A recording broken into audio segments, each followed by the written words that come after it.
Happy Friday! Welcome back to Drinking by Myself. My name is Emma and I have been requested to give you a TBR tour, and that is exactly what I'm going to do. I am sitting here today in front of all of the books in this house that I have not yet read, but that I plan to. So let's just go through an order and I'll tell you what they all are. I ordered these in the order that I got them in. So starting up here is the books I've had on my TBR for the longest. Going down to like bottom right is the newest ones that I just added. So we're going through in chronological order. This one you have seen before every time I've done a TBR tour before because I still haven't read it, but this is the Persephone book of short stories. Basically every month I say I'm going to read at least one of the stories this month and then like slowly work my way through the book. So far that has not happened. I still have not even opened it. I haven't even seen what these end papers are yet, and they're pretty. I've loved every Persephone novel that I've ever read, so I see no reason why I won't also love the short stories when I ever manage to pick them up. Always and Forever Lara Jean is book number 3 in the To All the Boys I've Loved Before series. I really liked books 1 and 2. Mostly I really liked the movies, but I did really like books 1 and 2, and so I just never read this one because I kind of decided I was going to do a 24-hour readathon of them at some point, even though there's only 3 books, so that's a much more manageable 24-hour readathon than the ones I've done before. And so I keep saving this for then, but the conclusion is that I never read it because I'm never going to do a 24-hour readathon again because they're too tiring. I will read this book at some point, I promise. Plain Song by Kent Harif I have had for ages, and I keep kind of forgetting that I have it, but I think I'm going to love it. It's set in a small town in Colorado, and it's about a cast of characters. I think it's going to be very moving. It's about a man struggling to bring up his sons alone. It's about a schoolgirl who is pregnant and homeless. It's about these grumpy older brothers who secretly have hearts of gold and they take in the schoolgirl who's pregnant. And it's going to be about this town and the community and all the connections, and it will probably make me cry. So why haven't I read it yet? I don't know. This book, I am so sorry to my friend Christy. I borrowed this book from her 2 years ago at least. It was 2 years ago. This is Love's Executioner and Other Tales of Psychotherapy. So Christy is in my book club that I have with my uni friends, and we read a few years ago Maybe You Should Talk to Someone. I think that's what that book's called. It's about therapy, and we really enjoyed it, and then she recommended this as the next one to read. I still haven't, and I'm so sorry, but this isn't the worst thing that I have not yet returned to Christy. I also borrowed her TV, and I have it in my bedroom. It's just sitting there. I have my own TV now. I borrowed hers when I first moved into this flat. It's just been sitting there. Why haven't I given her TV back or her book back? Marlena by Julie Buntin looks like just the kind of book that I always tend to love. It's about 2 teenage girls. One of them is like the lonely new girl. The other one is this wild child. They become unexpected friends and this very like intense obsessive friendship. But then Marlena, who's the like wild one, is found dead. And then the book is told like looking back on this from decades later when the other friend has to try and confront what happened all those years before. It sounds like every book I've ever read before, but also it sounds like every book I've ever really liked before. The Ophelia Girls is a proof that I had, especially because I really wanted to read it before it came out, and it came out in July 2021. It's a very, very pretty cover, and again, it is about obsessive female friendship, and again, it is told with a dual timeline, looking back on this summer of friendship from the present day. Well, actually from the 90s. It's told between the 70s and the 90s. 1973 is the day in the past, and 1997 is the day in the present. So I just am so late on this one. A World Without Police is non-fiction, so it doesn't really surprise me that I haven't read it yet. Same as Love's Executioner. As you know, I'm just not very good at picking up non-fiction, but I'm really, really interested in this concept because I really disagree with the way that policing works currently and the prison system works currently, and I'm not very good at articulating it because I don't know enough about the alternatives. So why haven't I read this book so that I can argue with people? I think this is going to be very America focused, and it is slightly different here, but it's a good place to start. Long Live the Posthorn is a book I was sent by the publisher, by Verso. This is a book in translation. It's about a woman who is a frosty and detached PR consultant, disillusioned with her job, ambivalent about her boyfriend, but then her colleague vanishes overnight, and she's given an unusual brief. I did not know what this book was about. I have read this description so many times, every time I think, oh, that sounds good, and then I forget again. This is ringing no bells, but I know I've read this before. Her numbness yields to mania, and the ball is set rolling on a strange and transformative 6 months. This could be excellent. Love in Colour is a collection of short stories by Bolu Babalola, retelling mythical tales from around the world. So it's like romance stories from all over the world, from different mythologies, different cultures, it's got pink pages. What more do you want? Washington Black is a book that I still know nothing about. I picked this one up because I was in Waterstones buying a ton of books, and the bookseller told me that this was the best book he had ever read, or the best book he'd read that year. So I thought, I gotta take it then, I've gotta take that recommendation. I still don't know what it's about, and I still don't know when I'm going to read it. It's about an 11-year-old slave boy who is selected to be the personal servant to this, like, eccentric explorer. But then the explorer disappears, and so the boy finds himself in danger, must make his way in the world alone, following the promise of freedom further than he ever dreamed possible. That does sound very good, actually. And hey, look, they're in a cool little hot air balloon boat contraption. Is that a real thing? The Missing Years I got in a sale for 50p. It's just a standard thriller. A woman travelling back to her childhood home, confronting her past, you know the drill. It was 50p. Dark Lullaby is a dystopian novel, so this one is set in a world suffering an infertility crisis. There has not been a natural birth for over 20 years, and so having children is this like strictly monitored process. It involves this really painful treatment. If you're deemed an unfit parent, your child is taken from you. Could be amazing, or could be just another of the books I've read that are kind of trying to be the power and aren't quite. Books like Vox and her other one, that I can't remember what it was called, but that was about a pandemic that killed off all the men. Like, those ones have kind of disappointed me, but I loved the power, and I loved... Oh, what's it called? The one I really loved about the surrogates. The Farm. It was called The Farm. The Farm was brilliant. So this, you know, could go either way. One by One is a book by Ruth Ware, and I have never read a Ruth Ware book that I didn't think was deeply disappointing. But people, every time a new Ruth Ware book comes out, people are always like, I've never liked Ruth Ware before, but this is the one that I really liked. Every time I try it, because I fall for it, and then I'm always disappointed again. This time, once again, everyone's been like, you know what, this is the best one. I've never liked her before, but I really like this one, and so, like a sucker, I bought it. Who knows, maybe this is the time. This is going to be book like 5 from her for me. 8 Detectives is a book I bought pretty much because of this cover, because you can poke your fingers through it, and also I think I heard Books on Lala talking about it. I then hadn't read it yet, and I then bought another copy for my dad when we were in Bath. We'll link to that video below. We went on a trip to Bath. It was hilarious. I vlogged the whole thing.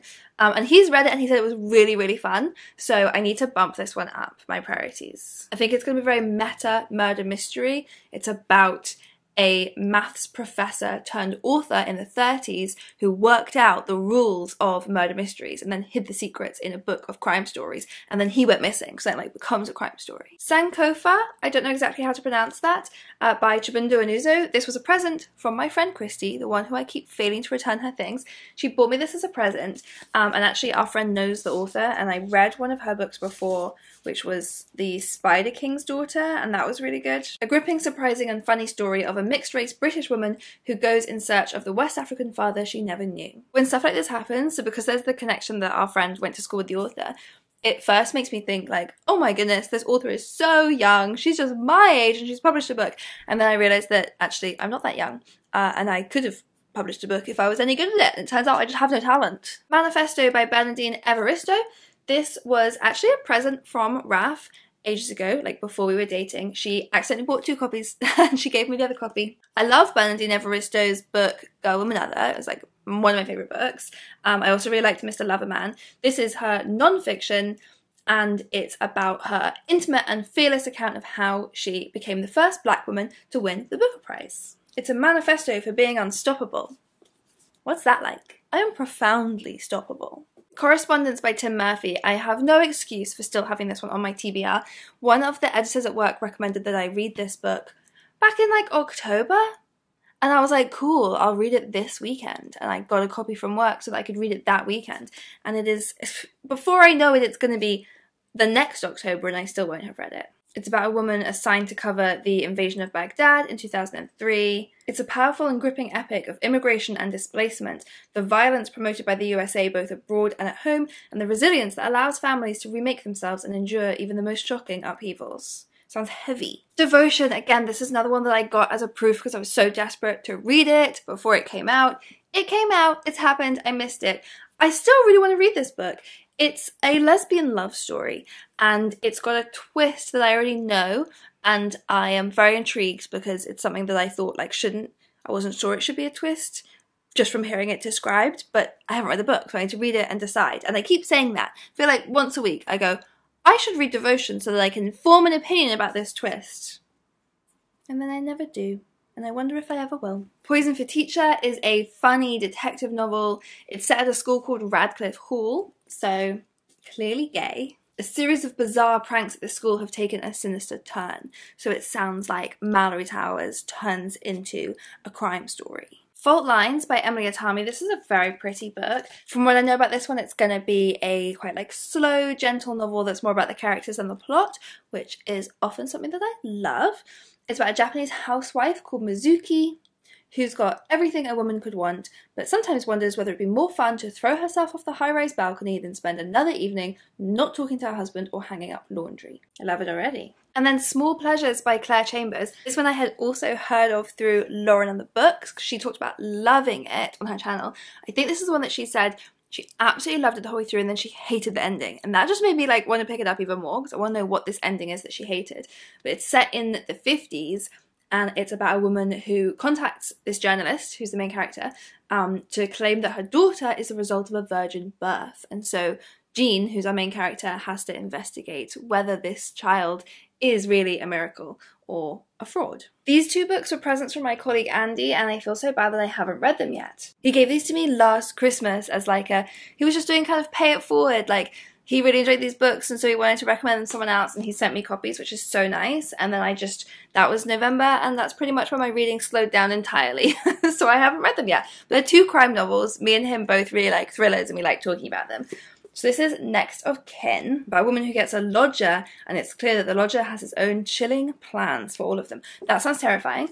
And then Cry Baby. This is a woman's child is abducted. Her baby is abducted. Terrifying. Like most mothers, she's always said she would do anything for her child. Now the strength of that bond is about to be put to the ultimate test. Ooh, it says it's a nerve-shredding novel that questions the line we draw between good and evil. So 2 page turners for me here. These next 2 books I bought when I went to Edinburgh in December. So I bought You Exist Too Much by Zaina Arafat. It's about a young woman who has finally been able to come out as gay, and she moves in with her first serious girlfriend and like tries to settle into that really comfortable relationship. But because she spent so long hiding her sexuality, it kind of explodes into these like reckless encounters with other people, obsessions with other people. It's about the contrast between 2 of our most intense longings for love and for a place to call home. And then this one, Hot Stew, funnily enough, I actually bought this as a present for Raph because we've been making friends at that point, but then it turned out that she already had it, so I kept it for myself. So this is set in Soho. It's about a billionaire who wants to like convert this home in Soho into expensive restaurants and luxury flats, and the women who live there, I think the building is a brothel, I think. And the women who live there are like, no, this is our turf and we are fighting for it. On that same trip to Edinburgh, Jean was unhauling a ton of books, so I brought this one home, The Perfect Stranger. It's by Megan Miranda, who I've never read anything by before. She's one of those thriller authors whose name I just see everywhere and I've never read anything by. I am predicting it's going to be another Ruth Ware situation for me, but I might as well give her a try. The Love of My Life by Rosie Walsh. This is a proof I have that I actually, if I go quickly, I can manage to read this one before it comes out. No, I can't. It already came out, didn't it? Damn it, it came out last month. I missed it. But I'm still going to read it. So this is by Rosie Walsh. She is the author of The Man Who Didn't Call, which I really enjoyed. It's a like romantic thriller. It's like romantic suspense. And that's her thing that she does, is doing like the format of a thriller, but she says that actually way more interesting to her than like there's a body and who is the murderer is these like domestic situations. So the last one was just about a man who didn't call, and it was so tense. And this one is about a married couple, and it turns out that the wife has been telling lies to the husband, and so we're gonna have to go into her past to find out why that's happened. How to Be Perfect is a book I was sent by the publisher. This is the correct answer to every moral question, written by the creator of The Good Place. Probably I should move this one off my TBR. I feel like this isn't a book I'm going to sit down and read cover to cover. It's going to be more like dive in and find some different answers. So like I just opened it to this very important moral question. Should I lie and tell my friend I like her ugly shirt? Such a good question. Potentially at some point I will move this one off my TBR and more onto like my coffee table, but for now I'm going to put it here. A Flicker in the Dark is a book that I got from Book of the Month when they sent me a box for sponsorship. It's another thriller, and I thought it sounded good because It's about a small town where 6 teenage girls went missing. I've read that kind of thing before, and a girl who lived there at the time going back to investigate. But the twist being that it's her own father who had confessed to the crimes and was put away for life. So she is like very deeply linked to this case. The Dad Avocado, my sister gave me this one. She started reading it and was absolutely loving it, and then she got bored and DNF'd it. So she gave it to me because I maybe have a slightly better follow-through rate. It was written in the 50s and it sounds like a 50s Georgia Nicholson novel. Like, she said it was very, very funny. I don't know why she got bored. Hare House, my useless pattern continues. I got this proof because I really wanted to read it before it came out. It came out in January. I've missed the boat, but this is a gothic mystery about a young woman who arrives in Scotland to escape the shadows of her past, and it's apparently very atmospheric, and I think it's going to be maybe like Pine, which was a book I really liked, also set in Scotland, also ghosty. This one's a kind of modern witch story. I don't know if it's actually supernatural or just like has those vibes. Goodbye to Berlin is the book behind Cabaret, and I went to Berlin in January, so I should have read this one while I was there, but I didn't. So maybe I will go to Berlin again and read it there. I hope I will go to Berlin again, actually. I really liked Berlin a lot. Disobedience by Naomi Alderman is a lesbian love story. I really liked Naomi Alderman's other book, The Power. I really like lesbian love stories, as has been pointed out by some of the people who chose to unsubscribe from me after I revealed that I have a girlfriend. So I'm going to enjoy this one very much, thank you. What Matters in Jane Austen, my dad bought me this one on that trip to Bath that we went on. So it's 20 crucial puzzles solved. It's like 20 questions people have about Jane Austen and the period that she was writing in. For example, what are the right and wrong ways to propose marriage? I was already excited about this one. I'm even more interested now because this author recently wrote a review of the new Persuasion movie. And I am very pro, I haven't seen the movie yet, I am very pro the trailer. I like that they're doing something different. He was very, very scathing, as have a lot of people been. But I liked reading his article, it was really interesting, and I'm kind of ready to disagree with him on it without having seen the film, so maybe I won't disagree, but I'm ready to disagree with him while still liking what he was saying. So I'm interested to read this book now. Still Life. This was a present from Raf. It's one of her favourite books that she read this year. We are going on a trip this summer to Italy. We're going to Florence, partly inspired because this book is set in Florence and so she really wants to go. And so I'm going to bring it with me and read it while we're there. Temples of Delight by Barbara Trapido, another present from Raf. This is one of her old favourites. So Barbara Trapido is the author of Brother of the More Famous Jack, which is the more famous novel, but this one is Raf's favourite, so this is the one I'm going to start with. And then another present from Raf, Case Histories by Kate Atkinson. I haven't read any Kate Atkinson, so this is the first Jackson Brodie novel, and I am considering, as Raf suggested, doing not a 24-hour readathon, but maybe like a weekend-long readathon where I read all of the Jackson Brodie books, because Raf loves them, and she has suggested that that would make a good video. So I may save this one for that, if I do it, if I can summon the strength to do another of those big challenges. Into the Dark by Fiona Cummins. You know the drill by now. I got this proof because I wanted to read it before it came out. It came out in April. I have read all of Fiona Cummins' books so far, and I really like the Bone Collector series ones. They're like dark, dark, dark, and I also loved, what was it called? The Neighbour. That one freaked me out. She's a very dark writer, so this one is going to scare me, I imagine. Into the Dark, it's about a whole family that go missing. There are words written in the bedroom mirror in blood. She scares me. Her brain scares me. Royal Wedding by Meg Cabot. This is the final book in the Princess Diaries series, which I love. As you may know, that is a 24-hour readathon that I did, and my favourite one I've ever done because I did it with my sister. I will link to that video below if you've missed it. It's like my second most viewed video ever, so probably if you're watching this, you've already watched that one. But this is the book number 11, where she's going to get married. I assume she's getting married. Someone's getting married. Tell the Wolves I'm Home is a book that's been recommended to me both by Raf and by my sister. This is about a teenage girl who is mourning her uncle who has died of an illness that her mother won't discuss. I believe it is going to be AIDS. She is contacted by a friend of her uncle and meets to kind of learn about their relationship. So I think that's what this book is about. Vladimir by Julia May Jonas. I got this one as proof because I wanted to read it before it came out. It came out in May. It's about a professor, a couple but both professors, and the husband is under investigation for inappropriate affairs. They have always had an open marriage, but this now puts their marriage under strain. Meanwhile, the wife becomes completely obsessed with a new young married author who arrives on campus, and it's about her obsession. And finally, Notes on Execution by Dania Kafka. Raf bought this one for herself, and I took it because I really liked Dania Kafka's last book, Girl in Snow.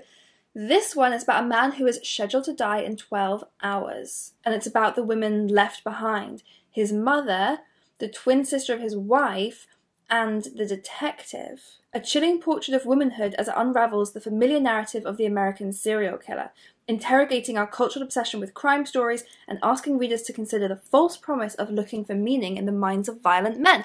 This sounds so good. I didn't even know that's what it was about, and I already wanted to read it. Now I want to read it like instantly. So that is my TBR. My battery is flashing, so any minute now I'm going to be cut off. So let me know in the comments which of these you think I should read instantly, and I will see you next time. Okay, it's really flashing now. I'm going to get cut off. Goodbye. Maybe we could go to the mall, get our nails done, get our hair done, we fly. Maybe we could holler at the boys, looking so good, whistle when they walk by. Cause we know what they want, but we just laugh.